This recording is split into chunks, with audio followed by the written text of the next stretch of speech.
హరి హరి రామ నన్న రమరజూడకు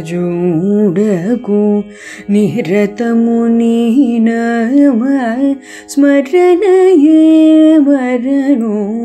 హరి హరి రామ నన్న రమరజూడకు నిరతము నీ నామ స్మరణయే వరణు. హరి హరి రామ నన్న రమరజూడకు నిరతము నీ నామ స్మరణయే వరణు. హరి హరి రామ.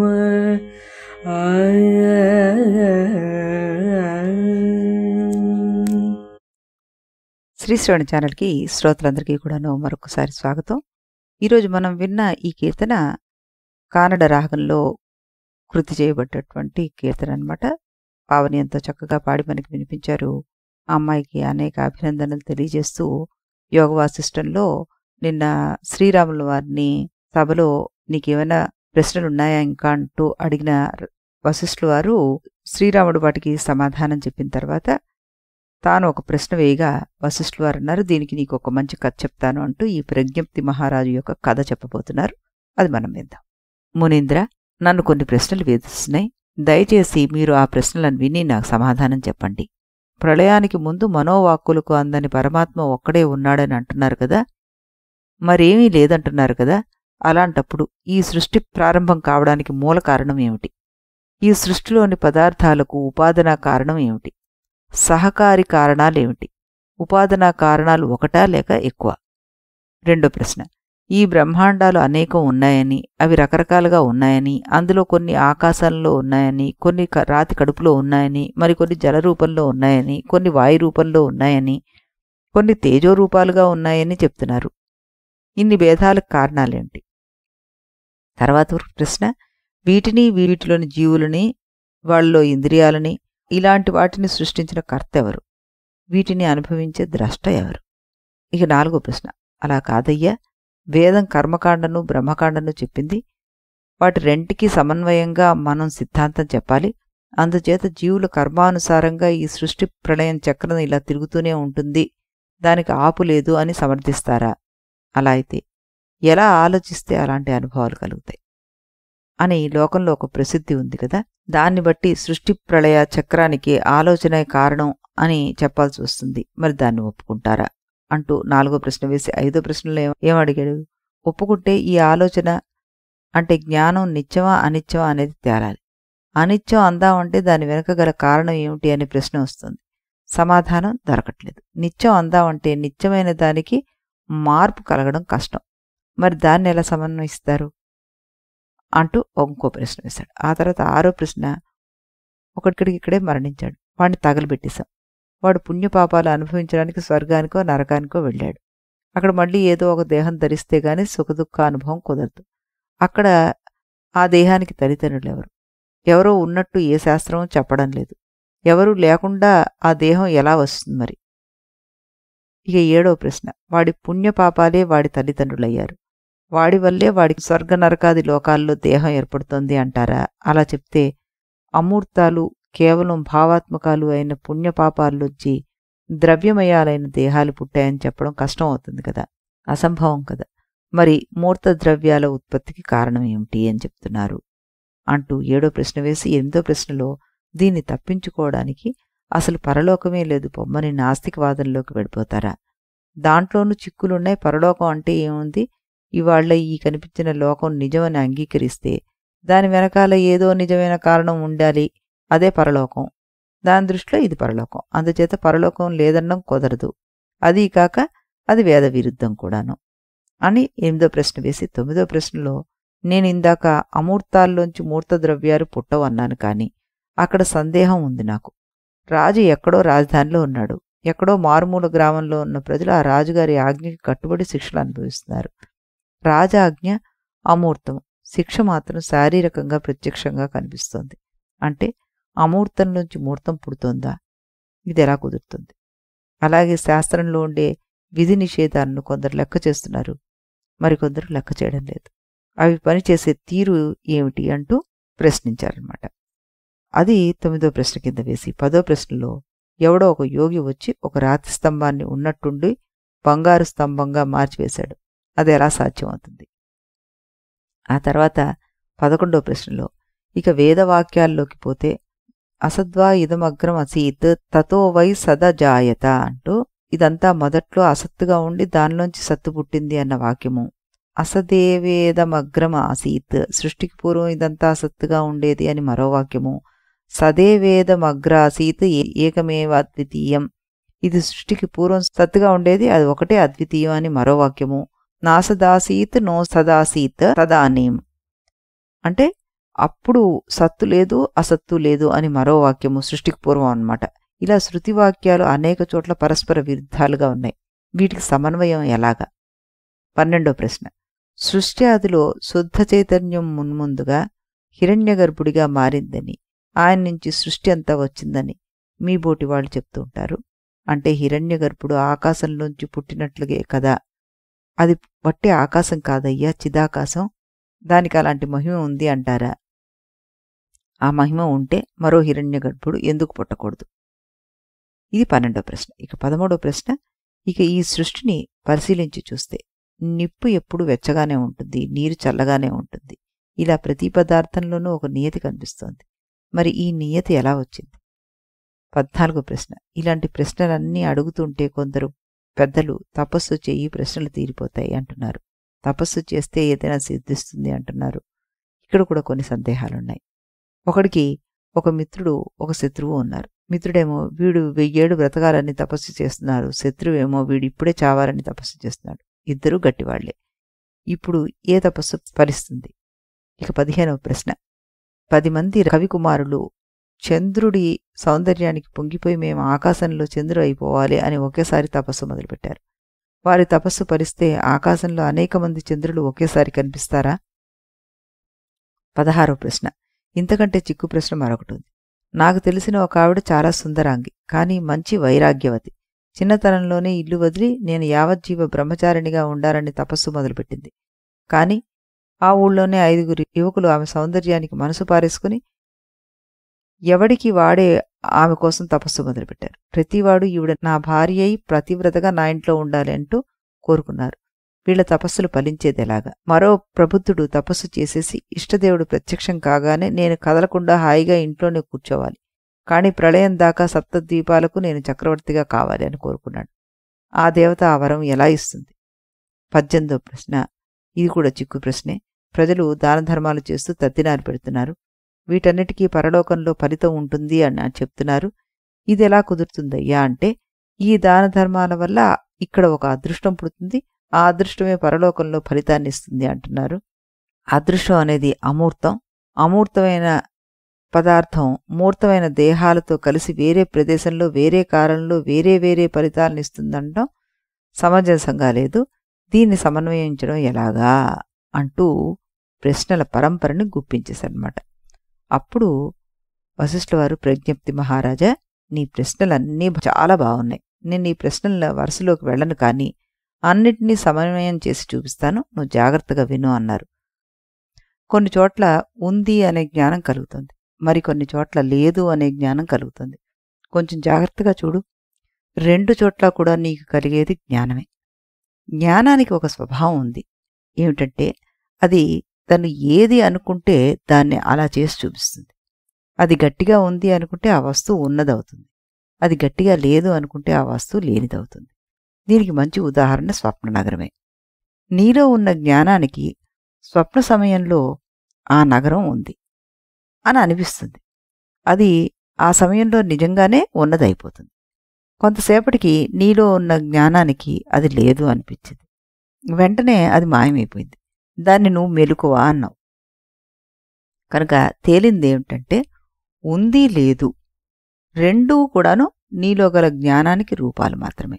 2 చోట్ల నిజంగా ఉన్నది జ్ఞానమే.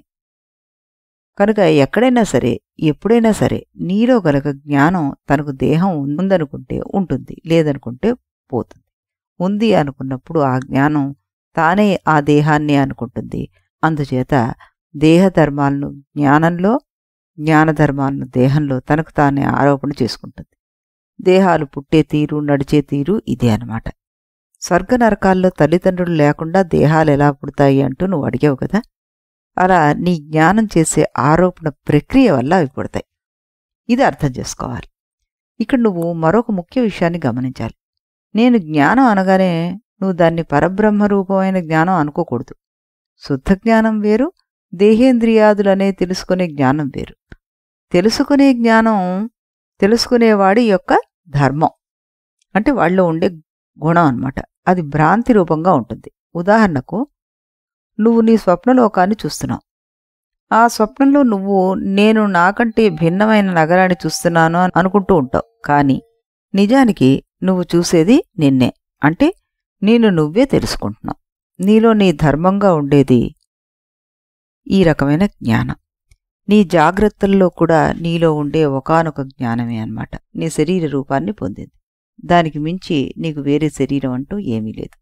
ఈ విషయాలు నీకు అర్థమైతే నీ ప్రశ్నల్లో 1 నుంచి 7 దాకా అన్నిటికీ సమాధానం వచ్చినట్లే అని నీకు 8వ ప్రశ్న, నాస్తికవాదాన్ని గురించి నువ్వు ప్రస్తావన చేశావు.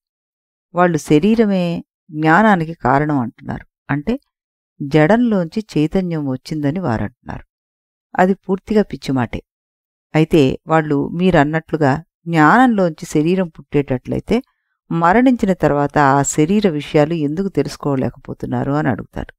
దానికి సమాధానం చెప్తాను, విను. ఇప్పుడు నువ్వు చైతన్య స్వరూపుడువే కదా, నీలోంచి స్వప్న నగరం వచ్చింది కదా, కనుక అదంతా కూడా చైతన్యమే కావాలి కదా మరి. కానీ అక్కడ రాళ్ళు రప్పలు జడాలుగా ఎందుకు కనిపిస్తాయి నీకు? దానికి ఒకటి సమాధానం. నీ స్వప్న ప్రారంభ క్షణంలో నువ్వు కొన్ని సంకల్పాలు చేశావు. వాటికి అనుగుణంగా స్వప్న నగరంలో కొందరు చేతన జీవులు, కొన్ని జడ పదార్థాలు నీకు కనిపించాయి. అంటే నీ సంకల్పం చేత నువ్వే ఒకచోట చేతనంగానూ ఒకచోట జడంగానూ కనిపిస్తున్నావు. ఇది నీ అనుభవ సిద్ధం. ఇలాగే సృష్టి ప్రారంభకుడైన హిరణ్యగర్భుడు ఆ క్షణంలో చేసిన సంకల్పాల వల్ల మృత శరీరం జడంగా ఉన్నట్టుగా నీకు అనుభూతి కలుగుతుంది. ఇది నీ అనుభూతి మాత్రమే. వాస్తవంలో స్వప్ననగరం అంతా నీ రూపాంతరమైనట్టుగా ఈ ప్రపంచమంతా చైతన్యమయమే. నీ శరీరానికి కూడా అదే కారణం. కనుక నాస్తికుడు చెప్పే దాంట్లో సత్యం ఏదీ లేదు. అందుచేత ఆ దారిలోకి మనం వెళ్ళము అన్నారు. తర్వాత 9వ ప్రశ్నలో మూర్త ద్రవ్యాలు, అమూర్త ద్రవ్యాలు అంటూ కొంత చర్చ చేశావు నువ్వు. సృష్టి అంతా శుద్ధ చైతన్యంలోంచి భ్రాంతిమయంగా ఆవిర్భవిస్తోందని చెప్పాం కనుక, సృష్టి వెనకాల వాస్తవమైన కారణం ఏదీ లేదని చెప్పాం కనుక మూర్తామూర్త ద్రవ్య విచారణకు స్థానం లేదు. బ్రతికి ఉండగా నీ చిదాత్మే స్వప్నలోక రూపంగా ఎలా కనిపిస్తోందో అలాగే నీ మరణాంతరము ఆ చిదాత్మే పరలోక రూపంగా కనిపిస్తోంది. పరిపూర్ణమైన ఆత్మజ్ఞానం కలిగే వరకు జీవించి ఉండగా జాగ్రత్త స్వప్న దర్శనాలు, మరణించాక పరలోక దర్శనాలు అనే చక్రం కొనసాగుతూ ఉంటుంది. భ్రాంతిమయమైన ఈ చక్రంలో భాగంగానే దాన ధర్మాలు, పిండ ప్రదానాలు మొదలైన వాటికి ఫలితాలు కూడా సంభవిస్తుంటాయి. అందుకే ముక్తి కలిగే వరకు ధర్మశాస్త్రాలు సత్యమని నేను చెప్తూ ఉంటాను. ఇందులో అతార్కికమైన విషయం ఏమీ లేదు. దాంతోటి నీ ప్రశ్నకు సమాధానం వచ్చింది అన్నారు. ఇక నీ 10వ ప్రశ్నలో యోగుల మహిమల గురించి అడిగావు. ఇది కూడా హిరణ్యగర్భుడి ప్రథమ సంకల్పంలోని వైచిత్రి వల్లే జరుగుతోంది. అంటే యోగులు మొదలైన వారి వరశాపాదులు ఫలించుగాక అంటూ హిరణ్యగర్భుడు సంకల్పించడం వల్ల అవన్నీ జరుగుతున్నాయి. ప్రపంచంలో జరిగే సంఘటనల యొక్క కార్యకారణ సంబంధం కోసం హిరణ్యగర్భుడి సంకల్పాన్ని విడిచి వేరే చోట వెతుక్కోవాల్సిన పని లేదు మనకి. అంతెందుకు, అసలు లేని ఈ జగత్తు కొంతసేపు ఉన్నట్లు కనిపించి మళ్ళీ కొంతసేపు మాయమైపోవడం కూడా ఈ సంకల్పంలో భాగమే. దీన్నే కవితామయంగా చెప్పాలి అంటే ఆ చైతన్యం కన్ను తెరిస్తే సృష్టి, కన్ను మూస్తే ప్రళయం. తర్వాత ప్రజ్ఞప్తి మహారాజు వశిష్ఠులు అని అడుగుతున్నారన్నమాట. బ్రహ్మర్షి, ప్రపంచం హిరణ్యగర్భుడి సంకల్పం వల్లే అస్తిత్వాన్ని పొందుతున్నట్లయితే దానికి మధ్య మధ్యలో ప్రళయం ఎందుకు వస్తుంది? ఒక్కొక్కసారి సృష్టి జరుగుగాక అని ఆయన సంకల్పం చేస్తే ఇక సృష్టి శిలాశాసనలాగా అలా పడి ఉండాలి కదా అన్నారు. వశిష్ఠుడు అన్నారు, రాజా, నువ్వు స్వప్న నగరాన్ని సంకల్పిస్తున్నావు, కానీ అది సుస్థిరంగా ఉండిపోవడం లేదుగా. ఎందువల్ల? అది నీ సంకల్పం యొక్క స్వభావం. స్వభావానికి కారణం వెతికితే ప్రయోజనం ఏమిటి? అది నీ స్వభావం అయినట్టే ఈ సృష్టి సుషుప్తిలోనూ ప్రళయంలోనూ మోక్షంలోనూ లేకుండా పోయేట్టుగా సంకల్పం చేయడం హిరణ్యగర్భుడి యొక్క స్వభావం. ఈ స్వభావం వల్ల నిప్పు వేడిగా, నీరు చల్లుగా ఇలా ఉండడం మొదలైనవన్నీ కూడాను జరుగుతున్నాయి. దీంతోనే నీ 13వ ప్రశ్నకి సమాధానం వచ్చిందని మళ్ళీ చెప్తున్నాను, అర్థం చేసుకో.